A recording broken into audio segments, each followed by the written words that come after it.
Okay, I'm at 5675 Oak Valley Road in Dayton, Ohio, doing a sanitary lateral inspection for the purchase of a home. We're looking for, any structural issues, root intrusion, blockages, anything that may be of concern to the buyer. Our access point is in the laundry. Toe came in through there. There's the washer and dryer over here to my left, or to the right if you're facing the wall. And here is the clean out in the back corner of the wall. The line is cast iron, which means it's most likely cast iron out until it gets out of the house, and then it should switch over to clay.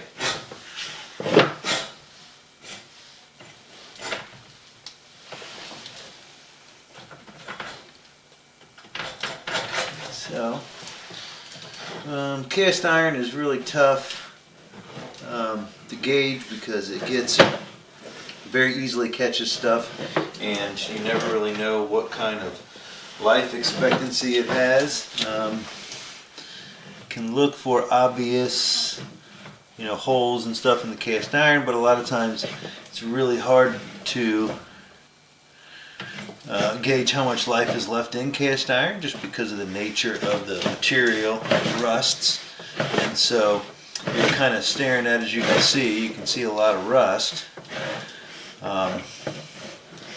but you can never really tell if it's going to last a year or 10. So having a little bit of water here is not an issue. It's a pretty small amount of water. My camera lens here is only about a half an inch off the bottom of the pipe, and so you can see how we're flashing it.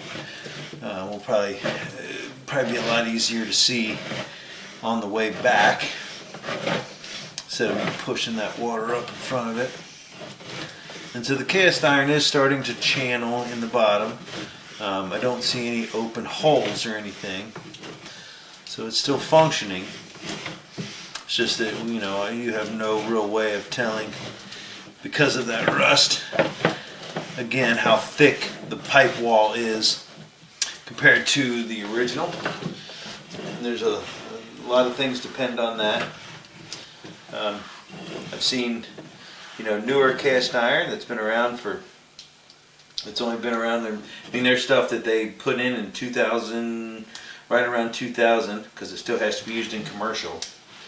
It has had to be replaced because of bad metal, but yet in residential they've been using this stuff. Mainly it was used between the 40s and the late 70s before they switched over to PVC. They used this stuff on the mostly interior, under concrete floors and stuff, in the residential stuff, and then they stopped and started using PVC right around the late 70s, early 80s. And so there's stuff that was done in the 70s that has been replaced already, and then there's stuff that was put in the 40s that's still in good shape. It could be soil conditions, like I mentioned, or sometimes you put the wrong chemical down there and it can react with the metal and hasten the oxidation of the line and kind of eat through it. But so in this case, it is functioning. Just wanted to make that note so that the homeowner knows when they get it. And then one more thing about the cast iron is that you don't want to use wet wipes in here at all. It's obvious by how rough it is that something could very easily catch on it. Now, if toilet paper does that, it will disintegrate. It is designed when it gets wet to disintegrate and fall apart. So then it just soaks into the water. Wet wipes, on the other hand, usually will, most of them, even if it says flushable, they will stick around for a long time. They don't break down. If you ever question that, you can run both your toilet paper and that wet wipe underneath some water and see how they react. The wet wipes won't really change, and so they can easily catch, and if they catch, they can have things, basically other things can build up behind it if they catch, because the water won't break them down into nothing. So Like I mentioned earlier also, it did go to clay once we exited the house, which is normal. One of the main things we see a lot of with clay pipes is that the sections are only about 3 to 4 foot in length, and so you do find some root intrusion. And here we are here, we have a little bit of root intrusion here at 44 feet, maybe 45 feet, somewhere in there. Probably closer to 45 feet there. That was very, very minor amount of root intrusion. Here's a little more. These are not down in the flow line. That's when you want to start, that would start to begin to be a concern, excuse me. If you get a bunch of roots down the line, that's when it does the same thing, and it starts catching debris as it flows on down the line. You can see the flow line where the water is. This is probably the worst case so far, about 52 feet. But none of these are actually in there. These could probably, see, now we're starting to get into a little bit heavier roots here. It's not a ton, there's a little bit of water sitting there. So we're going to go and see if we can get past this part. We may end up having to, here we are. Here. Looks like there's some roots there, and we have some water going down behind this. So there's some more roots. And so I believe this has been cleaned recently, but what this needs is probably a little bit better cleaning here. Need something that is large enough to get those roots out, either a 4-inch double knife or a 6-inch double knife would be way better to be able to get this open fully. And then from there, most likely, okay, there we are in the main. We've made it all the way to the sewer main.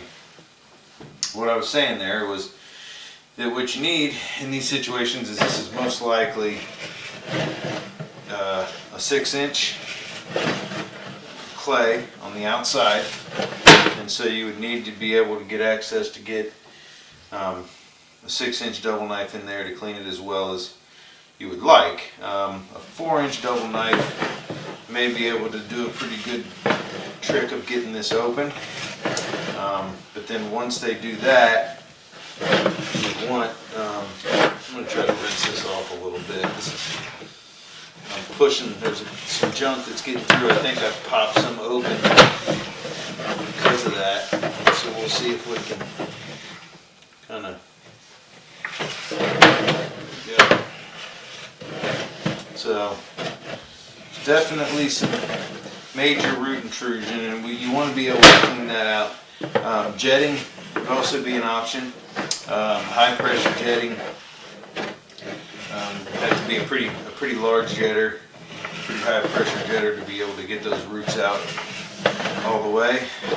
But you want to be able to get all these roots out for the full diameter of the pipe, full area of the pipe, so that you're kind of starting from scratch there, because this will have to be maintained in the future. There are permanent solutions. Once they are cleaned, you could have it lined, but they're old sewer lines. A common thing with clay lines is to have them serviced, have them maintained. You can use a chemical. There's one called Rudex that's pretty popular that you put down, and it's supposed to be maybe once a year. You put it down, it foams up, it catches the roots, and it burns back the roots to keep them from growing and filling the line. But in this case, you would want to clean it first to get rid of all the roots, and so you're starting, so you're starting from scratch there to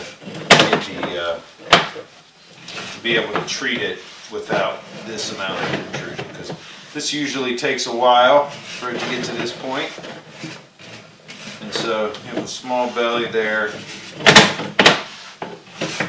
And a lot of this is probably there's probably some of this that is caused from the roots. So it's not a major belly, like I said, it's probably about a 1-inch belly. And the water would easily overtake that. Like, I wasn't pushing any solids out of that belly. So the first step I would make is I would have it cleaned to remove the roots, and then have a re-inspection done. A lot of companies that do the cleaning can also inspect afterwards to see what the line looks like, just to make sure that there's no structural issues in the spots that have the major root intrusion. But you have roots starting at about 44 feet, and then the main ones, the largest ones were like 50, 52, and 56, 57 feet. So those are the main ones. Structurally, the line looks pretty good. So there was that minor belly there, but it should overtake that. The water should be able to overtake that belly pretty easily. And then the cast iron, like we mentioned, is open and flowing.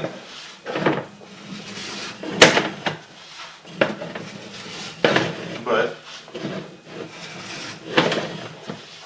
it's not the best of materials, but they used it in a lot of houses for a lot of years. It just does have a lifespan. You never know what that lifespan is. And so at this point, it is still functioning. At the time of inspection, it is still functioning properly. The main issue is the roots.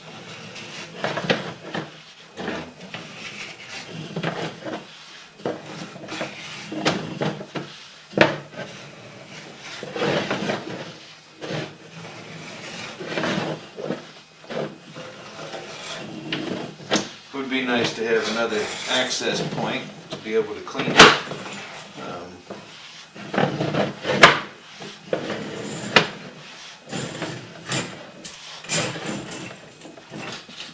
Because this is a 3-on-3, it looks like. So it's a little bit. You can probably squeeze that 4-inch double knife in there through the stack, but it'd be pretty rough to think you're getting a double 6 through there. So you can see we've made it all the way back out of the clean out, and so the line looked pretty good structurally. You did have one small belly. The main problem there is just the root intrusion, which is again very common for clay lines to have root intrusion. And so I'm going to recommend that be cleaned before taking occupancy and re-inspected to make sure that that there are no structural issues that were caused by the roots. But from what I saw, it just looked like finger roots that were getting in at the seams, at the connections between pipe sections, which again is very normal and just will need to be maintained from time to time, either with some chemical or maybe recheck it in 3 to 5 years after it's been cleaned and see how fast those roots are growing, to get an idea of how often to maintenance it. But I think they call for like a chemical treatment once a year, just to try to keep them at bay, and then maybe check it after 3 to 5 years of that to see kind of how the line looks and get an idea if it needs some different maintenance or if it needs anything more often. But again, structurally the line looks pretty good. So that'll end the inspection at 5675 Oak Valley Road in Dayton, Ohio.